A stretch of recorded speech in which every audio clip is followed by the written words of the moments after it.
That song was worth clapping about. That was good. This morning I want to start with an announcement. I don't normally do this, but there are some times that there are things going on in the life of our church that are so important that I want to take a little bit of time to make sure that everyone hears it. You have heard me say for quite some time that we will be starting a small group program and I've said that corporately. I've said that some to you individually. Some of you have concerns. You don't feel like you're connected with people here, and I've told you just hang on. We're working on. We're training leaders. We are going to get a connection group, a small group program started, and we are starting that in November. And we are going to be starting with 7 groups. We are looking to fill those with from 5 to we're allowing 20 people to sign up in a group. And so we have 7 groups that we are going to start with right now, trying it out, and we can add groups as we need to. And you heard from our elders 2 weeks ago about their belief in the importance of this program, as it's going to help us to grow closer to each other, and it's going to help us in growing in knowledge of God's Word and applying God's Word. And so we have the sign-up list ready this morning. They are out in this hallway, so if you go out these doors and make a right, there is a table out there with those 7 groups. If you're going out the back, if you'll walk right around the building and make a left, you can come back in through the glass doors, come in this hallway, and that table will be right there with those 7. Well, actually, there's 8 sign-up lists. Most of the groups are going to end up meeting on Sundays. And for some of you, Sundays just may not work. There may be some other day of the week that works better for you. And there is a sign-up list for you. So if there is some other day of the week that you just can't do it on Sundays, but you want to participate in this, write your name down, your contact information, and what your preferred day of the week is, so that as we begin to add groups, as we continue to grow and add groups, that we can then start to look to those days first and be able to get everyone involved. We want every single person that attends this church to be a part of one of these connection groups. One of the groups is an adult-only group for those of you that don't feel like you have the energy or emotional stamina to invest with children. There's one group for that, so you need to if that's you want to hurry up and get there, because there's only 20 slots available for that. There's also one group that is their focus is going to be on 7th through 12th graders and their families. And so if that is you, then we have a group that is going to be focused on working with those families. And I am excited about this and hope that you will quickly sign up so that we can get those things going. Last week, I concluded the study of Be Still with a sermon that I received a number of, probably more words spoken to me after that sermon than any other sermon that I have preached. So much encouragement. People saying that was interesting and that was different. Some saying that we need to have that kind of sermon more often. Others of you saying that was the best sermon that you have ever heard me preach. And you are just so full of encouraging words. And if you you were not here to witness that sermon is online. It may not quite be the same, but all of our sermons are on our website so that you can view those and stay up with us, even if you have to travel and be gone. So today, I'm going to be starting a new series that we are going to spend the months of October, the rest of October and November, in this series that I'm calling Prayers from the Pit. As I've kind of evaluated, the end of November, we will finish 1 year that we have spent serving here with you in Riverside. And as I've kind of evaluated this year and what it's been like for my family and what it's been like for our church family, there's been so many things that has happened here. We have seen people come and be baptized here. We have seen people coming back to church again, and so many wonderful things that are starting to take place here at Magnolia Center. But I've also realized that there has been a lot of heartache experienced here. That we have lost some very central people to our church family. Some of them were a little more expected than others, and some of them came completely out of the blue. And it's not just our church leaders, but some of you are going through some incredible, painful experiences. That you are going through divorce, or that you have lost a spouse or a child or some other circumstance. And as I reflected on that, I realized that we need some help in how do we continue to stay connected with God in the midst of this darkness. And as I began to study, I realized that there is only one thing that the disciples asked Jesus to teach them how to do. Out of all the things that they watched Jesus do while they were walking with Him and living with Him, and all the miracles that they saw Him perform, all the compassion that He had for people, the only thing that the disciples ever asked Jesus to show them how to do, it was this: teach us how to pray. That is remarkable. There are over 30 references in the Gospels to Jesus praying, only 10 of which we have the exact words that Jesus prayed. Jesus was a man of prayer. His ministry ends with prayer in Luke chapter 22 as He leads His disciples out to the vicinity of Bethany, and He lifted up His hands and He blessed them. He prays for them.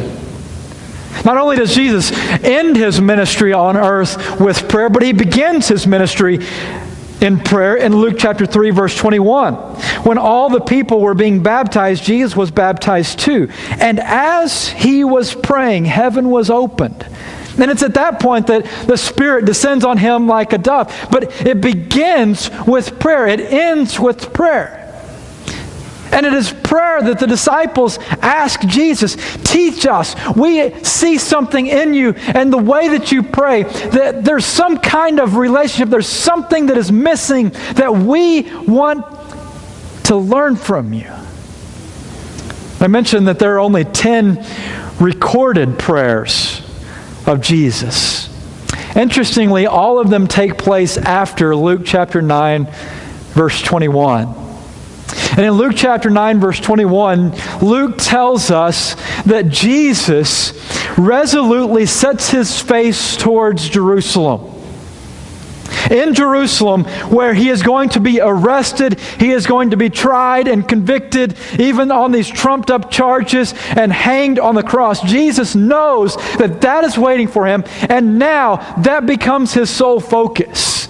Every single prayer happens after Jesus resolutely sets His face towards Jerusalem. All of His prayers that we have recorded are shaped by that reality. Whenever Allie was pregnant with our third child, Anna Lee, we'd already been through 2 births, and we kind of felt like we were experts at this. And the first one, we made the mistake of, the first signs of labor starting to happen, that we rushed to the hospital only to find out that she was dehydrated and that it was a false alarm. So then we had to drive back home. And so with the third one, we decided, we're just going to, and really, I say we, it was Allie that decided this. She decided that she wanted to stay at home as long as possible while she could be in an environment that she was more comfortable with and those kinds of things instead of going to a hospital. And so the night that Anna Lee was born, very early we knew, okay, this is it. Having been through the process twice, we knew that this wasn't a false labor, but this was the actual beginnings of our child is going to be born this time.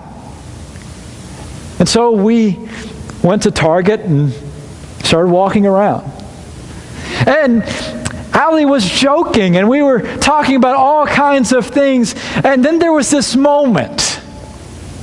There was this shift when all of a sudden the conversations were no longer jovial, the joking no longer happened. There was this shift whenever she said, "We need to go." And everything that was spoken from that moment on was shaped by this understanding that we are heading towards something important. And this is where we find Jesus. All of the prayers that we have recorded of Jesus come out of the agony of knowing that this is awaiting for him. These words are not spoken casually, they're not spoken cavalierly, but these are very intentional words that he gives out of the pain of what he is about to experience. And he is teaching his disciples, even in these prayers, how you pray. So turn with me to the Gospel of Mark. Mark chapter 15, we find one of these prayers.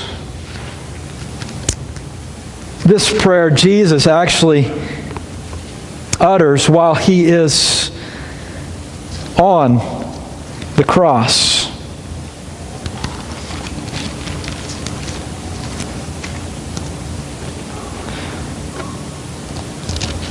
Mark chapter 15, verse 33. At noon, darkness came over the whole land until 3 in the afternoon. And at 3 in the afternoon, Jesus cried out in a loud voice, "Eloi, Eloi, lema sabachthani," which means, my God, why have you forsaken me?"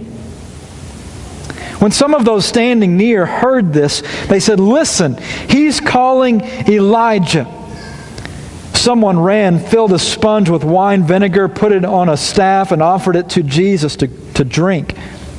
"Now leave him alone. Let's see if Elijah comes to take him down." With a loud cry, Jesus breathed his last. The curtain of the temple was torn in two from top to bottom. And when the centurion who stood there in front of Jesus saw how he died, he said, "Surely this man was the Son of God."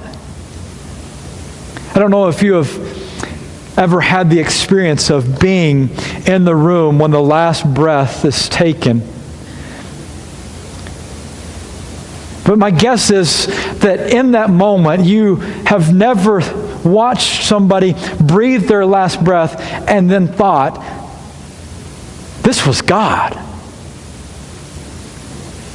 There is something tremendous taking place in this moment, that as Jesus dies in the process of hanging on the cross, that there's this man who is trained to watch this, trained to participate in this cruel form of execution. There is something unique about the way that Jesus undergoes this, that he stands back and he observes and says that I've never seen anybody pray this way. I've never seen anybody die this way. This man has to be God himself.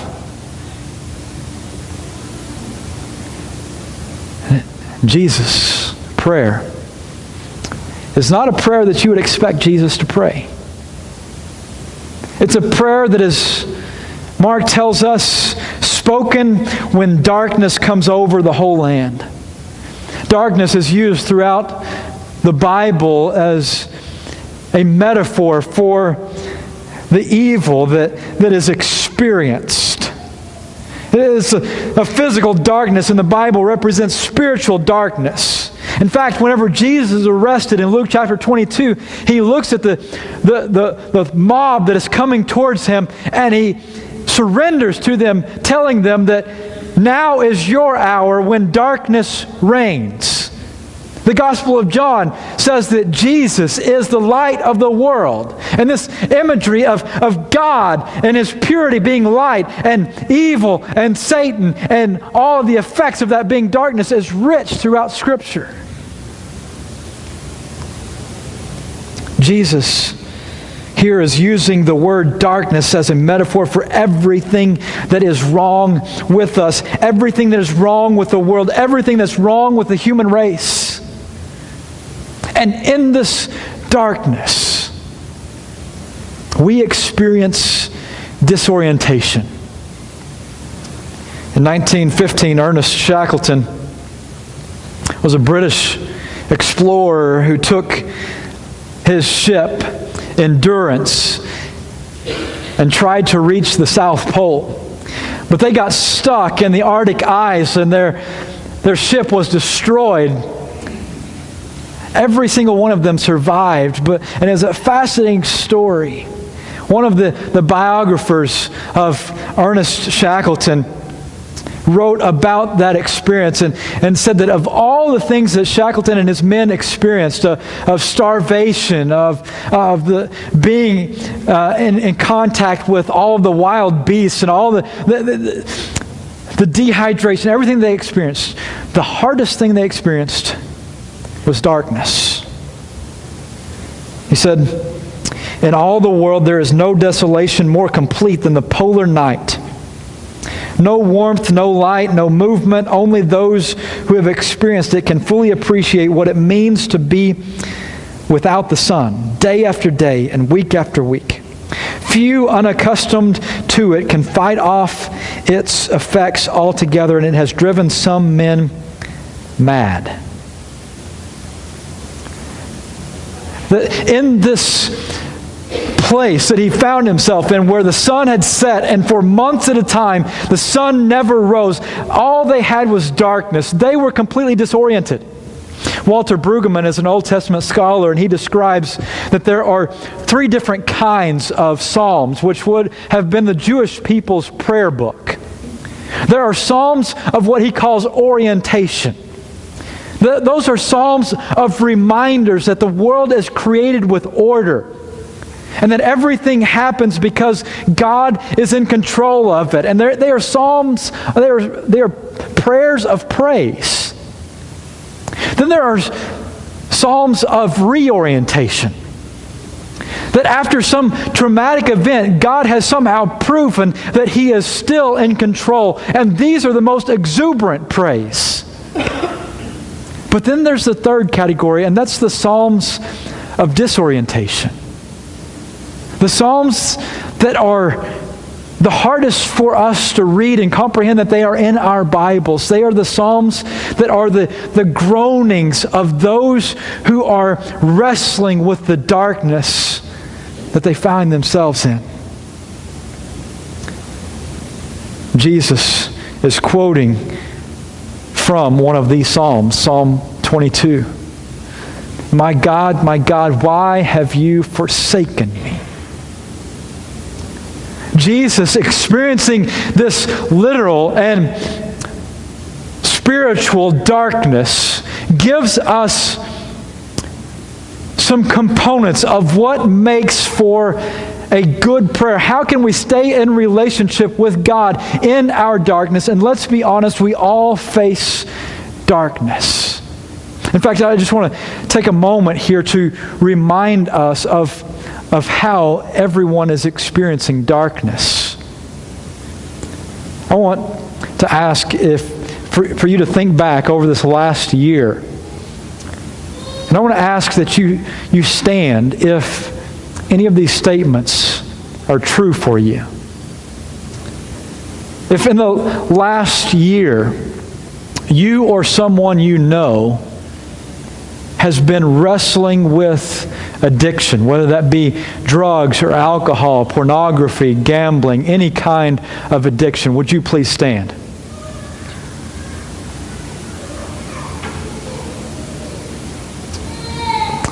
Thank you. You have a seat. If you or someone you know has been diagnosed with cancer in the last year, would you please stand?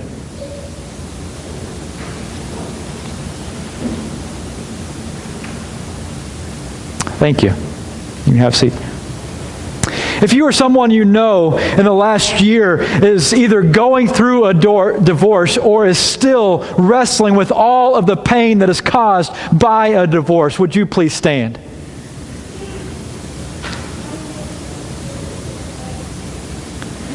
Thank you. Have a seat. If you or someone you know has lost a loved one in the last year, would you please stand?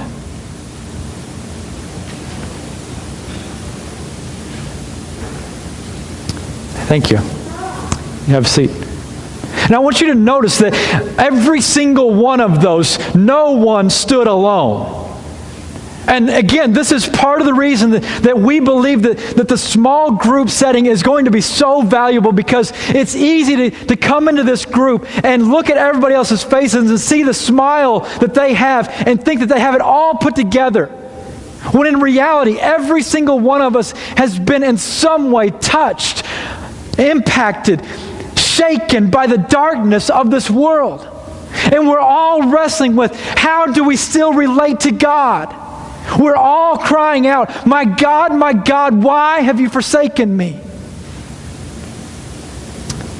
Jesus here in this prayer gives us two components of prayers that we can pray in the darkness whenever we find ourselves in the pit. The first component is honesty. Jesus prays honestly what he is feeling. That he has been forsaken. That he is feeling like God has left him. Now, as you thought about this last year and the darkness that you're experiencing, did those thoughts ever come up? Do you ever feel like, now I'm not asking do you believe that God has left you, but do you ever feel like that God has just simply abandoned you? That whether by his choice or by some wrong that you have committed, that God has just left you alone and that you are there sitting in the darkness. My question for you is, do your prayers reflect that? Do your conversations with God accurately reflect the darkness of your present? Do you pray honestly? Now, whenever we're on the other side of the darkness, whenever we can see the light, and we're apart from the pain of that situation, we know that God was present. We know that it was such a minor thing, but what makes it so difficult is the uncertainty that the darkness will ever end. Whenever I moved my family out to California, we drove and made the mistake of not realizing that once you enter into California, you enter into a desert, and that there is absolutely nowhere to stop in that desert. And so we entered the desert already needing to go to the bathroom, not knowing when the next place to stop was going to come. And I kept saying, okay, here are 5 people, 2 adults and 3 kids. One of the kids is just in the process of being potty trained and have no idea when the restroom break is going to come. And what made it so miserable was we didn't know when it was going to come. It felt like there was never going to be a relief. Now, looking back on that moment, and it was just, an hour or so that we were uncomfortable. And it's such a minor inconvenience in the breadth of our life, that it's such a small thing. But in that moment, it was so painful, it was so disorienting, it was so discomforting, because we didn't know if it was ever going to come. And that's the trouble with darkness, is you never know it's going to end.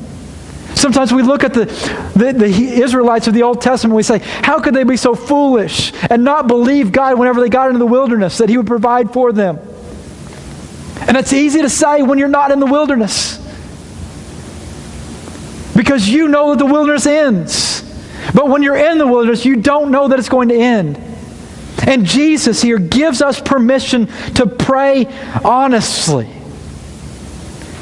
to bring our frustrations, to bring the harsh reality of the darkness of our present, and bring that to God. And Jesus' darkness is extremely dark. If the depth of a loss is in equal proportion to the depth of a love, the depth of intimacy, you know, the more you love somebody and you lose them, the harder that loss is. If that is true, and I believe it to be, then how great is the loss that Jesus experiences here? He has never known separation from the Father. They have been united for eternity. Can't even fathom eternity, and yet He has never known separation from God. And in this moment, He's crying out, God, why have you forsaken me? And it is in the depth of that pain that the beauty of this story is revealed. Because Jesus endures this great darkness so that you don't have to. Isaiah writes and says that we all, like sheep, have gone astray. Each of us has turned to our own way, and the Lord has laid on Him the iniquity of us all. 2 Corinthians 5, verse 21, God made Him who had no sin to be sin for us, so that in Him we might become the righteousness of God. Jesus endured the greatest pain of all. He experienced being forsaken by God so that you can be forgiven by God. God left Jesus so that He will never have to leave you because of your sinfulness. That this darkness, as dark as it is placed on Jesus so that you can have relationship with God. And that's the second component of the prayer that Jesus teaches us. And it's truth. Well, Jesus says, God, why have you forsaken me? He also says, my God, my God. This is the only time that Jesus doesn't use the word Father. He uses God. I think He's using those words for us. That He is giving us words whenever we are in the darkness that we can cling to who God is, His truth. That in prayer we bring our honesty and the darkness of our reality, and we bring that to bear with God's truth, and we wrestle in prayer. God, how is it that you're leaving me now? And yet I know that you are a God of love. You are a compassionate God. You are a forgiving God. So why are you leaving me alone? Every single one of the disorientation psalms, which interestingly makes up about 59 of the 150 psalms. So the majority of the psalms are these guttural cries of people, desperation for God. Every single one of them has these components. God, there's this truth, or there's this reality that I'm faced with, that I'm being honest with you about. But then there's this truth about you that I know, and I I'm having a hard time reconciling them. Prayer is that space where we bring our truth, bring our honesty, and we wrestle with, and ultimately, as we'll see in the coming weeks, submit to God's truth. That God, He has forsaken Jesus so that He will not leave you. That God's face is on you. That's the priestly blessing. The Lord bless you and keep you. The Lord make His face shine on you and be gracious to you. The Lord turn His face towards you and give you peace. Other translations say, the Lord lift up His countenance upon you and give you peace.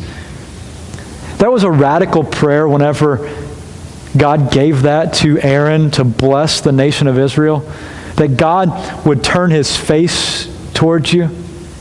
Because every other religion around the people of Israel, they believed that it was not a good thing that God was paying attention to you. Your main purpose in life was to try and live this obscure life where you did not draw the attention of the gods. Because if they were paying attention to you, then trouble was about to fall your way. And God comes along and He says, that's not the truth. What I want you to know is that whenever I am looking at you, it's not disdain. It's not anger. It's not hatred that I have towards you. It is love. That I want what is good for you. There's a pastor by the name of James Moore of Houston, Texas, tells a story of a man whose wife had died, left a young son at home, and after they had the funeral, the man came home with his young son to the now empty house, and the son was so young that he couldn't comprehend death, and so the son kept asking, when's Mommy going to come home? Where's Mommy? Where'd she go? And this father was broken by his own pain, and then wrestling with to explain this to his son. And so he couldn't answer anything. And finally, the son says, Daddy, as they're falling asleep, Daddy, will you turn your face to me? Because if you'll just turn your face towards me, I think I can make it through the night. And that is what Jesus wants you to see. Is that Jesus wants your heart. And that in the midst of the pain that you are going through, that you don't have to hide that pain. You don't have to come here and to pretend like everything's okay. You don't have to go to your prayers and say that everything's perfect. But you can bring your honesty to bear on God. He's big enough to handle it. And wrestle with His truth, knowing that He will turn His face towards you. That you can give Him your heart. You can give Him your life. We're going to enter into a season of prayer right now.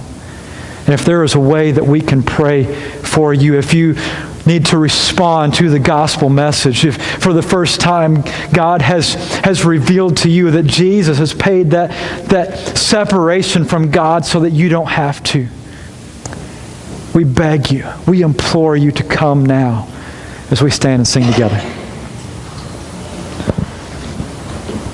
This is my desire.